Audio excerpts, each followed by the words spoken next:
नमस्कार मैत्रिणींनो, मी दीपाली तुमचं दीप्स कॉर्नरमध्ये स्वागत करते। आज आपण पाहणार आहोत पेरूची भाजी। त्यासाठी मी 4 पेरू घेतलेले आहेत। आता हे स्वच्छ आपण धुवून घेऊया आणि कट करून घेऊया। पेरू आपण स्वच्छ धुवून कट करून घेतलेले आहेत। आता एक पॅन गरम करायला ठेवलाय मी, त्यात 2 चमचे तेल घालत आहे। यात टाकूया आपण थोडीशी मोहरी, थोडंसं जिरं आणि बारीक चिरून घेतलेल्या 3 ते 4 हिरव्या मिरच्या। यात मी आधी थोड्याशा पेरूच्या फोडी घातलेल्या आहेत, ज्याच्यामुळे आपले मसाले जळणार नाहीत, कारण आपण यात कांदा नाही वापरत आहे, लसूण नाही वापरत आहे। आता यातच घालत आहे मी थोडीशी हळद, थोडीशी धनेपूड,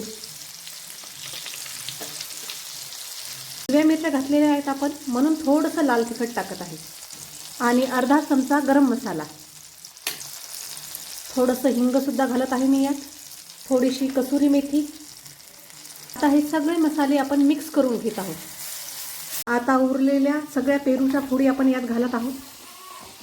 सोबतच आपण यात घालत आहोत चवीपुरतं मीठ। हे सगळं व्यवस्थित मिक्स करून घ्यायचं।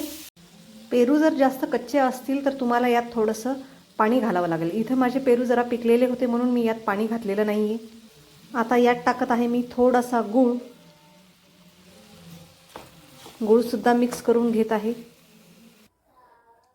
आता यावर ठेवत आहे मी झाकण। एक 5 ते 10 मिनिटात आपली भाजी शिजते। 7 मिनिटं झालेले आहेत। आता आपण झाकण काढून पाहूया।